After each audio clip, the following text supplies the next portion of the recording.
Hello viewers, आप सभी का पाथफाइंडर्स बैन अकेडमी में स्वागत है। फाइनली कनाडा के अगले प्राइम मिनिस्टर चुन के आ चुके हैं जिनका नाम है मार्क कार्नी। सो ये ऑफिशियली अब जस्टिन ट्रूडो को रिप्लेस करेंगे। Although Justin Trudeau already resign कर चुके थे जनवरी में, लेकिन उनके रिप्लेसमेंट का वेट किया जा रहा था और फाइनली इलेक्शन हुआ और लिबरल पार्टी के जो कैंडिडेट हैं मार्क कार्नी, इनकी एक बहुत ही लैंडस्लाइड विक्ट्री हुई है।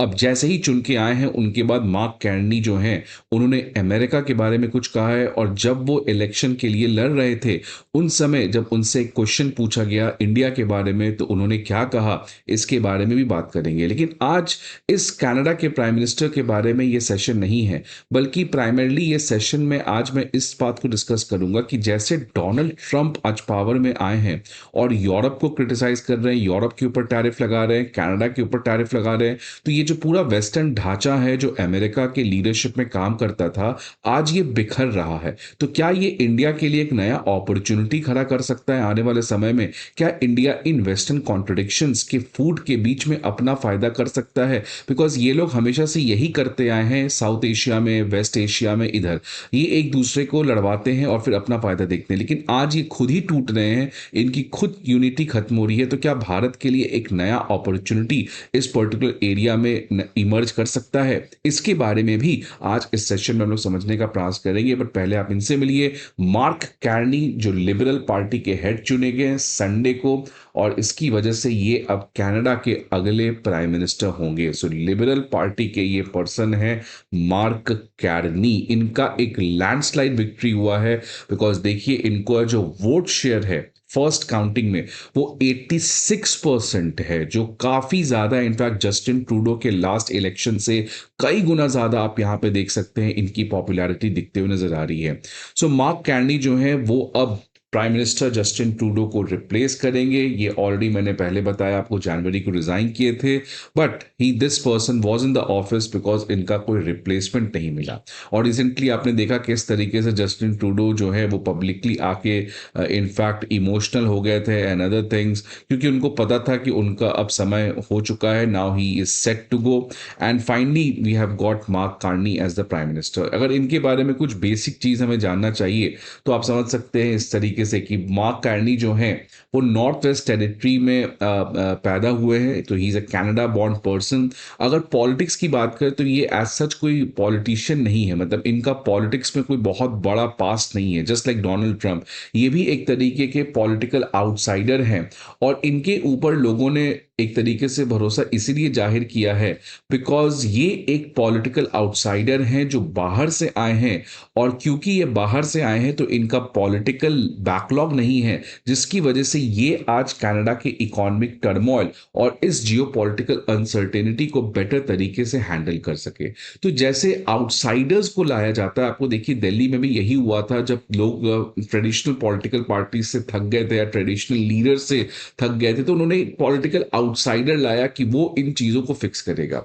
तो ये एक जनरल ट्रेंड है, बहुत सारे कंट्रीज में दिखता है। यहां पे भी वही देखने को मिला कि बाहर के पर्सन को, अब आप देखिए कि वो हार्वर्ड और ऑक्सफोर्ड यूनिवर्सिटी के डिग्री होल्डर हैं और गोल्डमैन सैक्स में उन्होंने काम किया है। 2008 की ग्लोबल फाइनेंशियल क्राइसिस में भी वो काम किए हैं। वो यूके के सेंट्रल बैंक के भी गवर्नर रहे हैं। तो इनकी जनरली जो पूरी पढ़ाई रही है, जो इनका काम रहा है, वो बैंकिंग से रिलेटेड रहा है।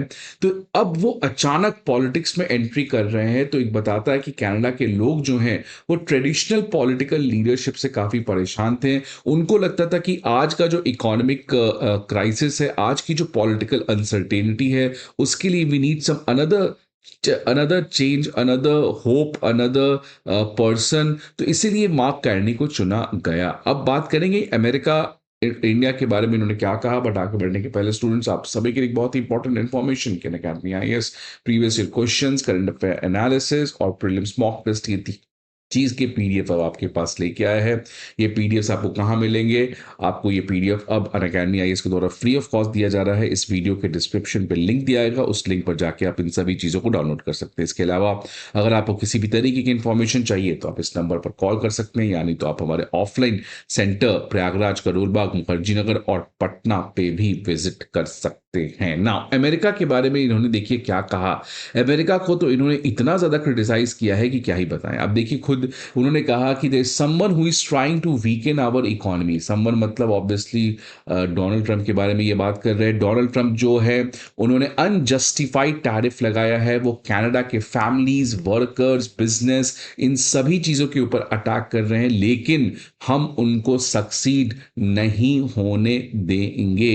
मार्क कार्नी ने यह भी कहा कि कनाडा जो है वो रिटेलिएटरी टैरिफ्स लगाएगा और तब तक लगाते रहेगा जब तक अमेरिकन वापस से हमें रिस्पेक्ट नहीं करें। इसके अलावा उन्होंने कहा कि अमेरिकन जो है वो हमारा रिसोर्स चाहिए, उसको हमारे पानी चाहिए, लैंड चाहिए, कंट्री चाहिए, लेकिन हम उनको इसमें कभी भी सक्सीड नहीं होने देंगे। हम कभी भी उनको सक्सीड नहीं होने देंगे हमारे वे ऑफ लाइफ को वो डिस्ट्रॉय कर सके। तो एक तरीके से रिसोर्सेज के ऊपर खास ध्यान था। आपको पता है कनाडा के पास पोटैश है, कनाडा के पास यूरेनियम है, कनाडा के पास कोल है, कनाडा के पास ऑयल है। तो कनाडा और ऑस्ट्रेलिया जो रेगिस्तान बेस्ड देश हैं, तो उनमें रिसोर्सेज बहुत ज़्यादा है। तो मैं यही कह रहा था कि क्या ये रिसोर्स इंडिया अपने डिप्लोमेसी के थ्रू यहाँ ले आएगा अगर अमेरिका को नहीं देना चाहते हैं। तो ये सब बहुत सारे जियोपॉलिटिकल चेंजेस चल रहे हैं। तो इस कॉन्टेक्स्ट में मैं ये बात कर रहा हूँ। अगर इंडिया की बात करें तो इंडिया के बारे में जब वो कैंपेन में थे, तो कैंपेन के समय उन्होंने इंडिया के बारे में काफ़ी अच्छा बात कहा है। उन्होंने कहा है कि वो वापस से इंडिया के साथ अपने रिलेशंस को रीबिल्ड करना चाहते हैं अगर वो पावर में चुन के आते हैं।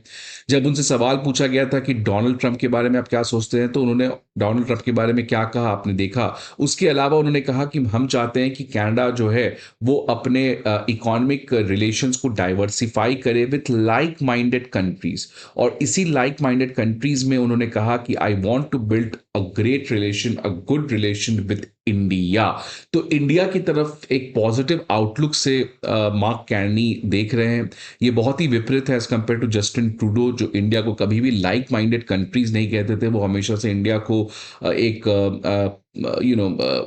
गलत एलिगेशंस, जो आपको पता है हरदीप सिंह निज्जर का केस हुआ और उसके बाद से कॉन्स्टेंटली एक खालिस्तान का मुद्दा हुआ, तो एक तरीके से अभी तक मार्क कार्नी जो है वो इंडिया के साथ काफ़ी पॉजिटिव है रिलेशन बनाने के लिए।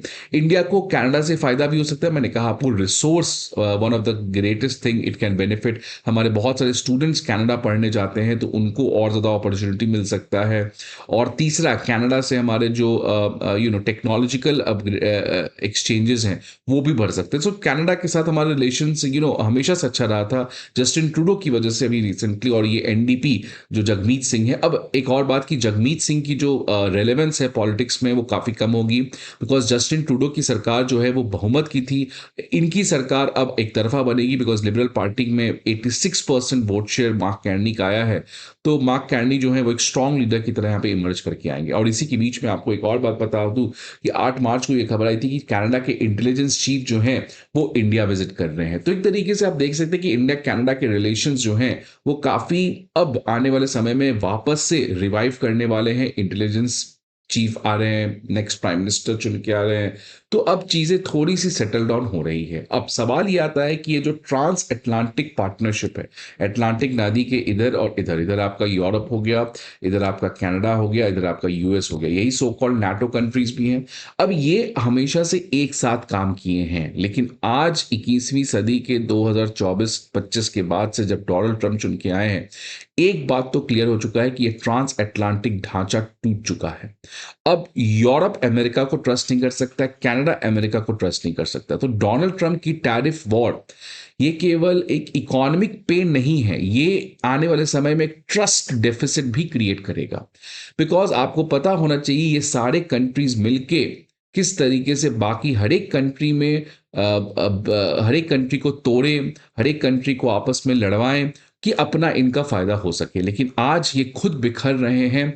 The cards are separating. So now whether India should play the larger geopolitics, की क्या इंडिया जो है वो अब रियलिस्ट होके, ना कि आइडियलिस्ट होके, रियलिस्ट होके इस नए जियो पॉलिटिकल कॉन्ट्रोडिक्शंस को फायदा करे। आप देखिए यूरोपियन यूनियन के कितने सारे लोग इंडिया हैं, 27 कंट्री के 27 कमिश्नर्स और यूरोपियन यूनियन के प्रेसिडेंट, फ्री ट्रेड एग्रीमेंट की बात हो रही है। कनाडा के प्राइम मिनिस्टर अब देखिए किस तरीके से अमेरिका के अगेंस्ट हो चुके हैं। और ये डोनाल्ड ट्रंप ने जो किया है, इसकी वजह से अब ये सारे कंट्रीज में एक ऐसा पॉलिटिकल फैक्शन होगा जो एंटी ट्रंप होगा। तो ट्रंप जो है वो उनके लोकल पॉलिटिक्स में अब एक अच्छे फिगर नहीं माने जाएंगे। तो ये सारे कंट्रीज के पॉलिटिकल लीडर्स को भी प्रेशर रहेगा कि वो अमेरिका से अपने आप को थोड़ा सा डीकपल करे। तो फिर उनके लिए अब दो ही ऑप्शंस बच सकते हैं, चाइना इंडिया। लेकिन चाइना के ऊपर ये भरोसा करके तो गलती कर ही चुके हैं। So now finally Canada, Australia, Japan, European Union, they need to have good relations with India. How much India is able to leverage those contradictions, that we have to see in the future. But आपकी क्या views हैं इस political development के बारे में? Please let me know in the comment box. आपको ये video अच्छा लगे, see you again in the next video. Till then good bye and take care.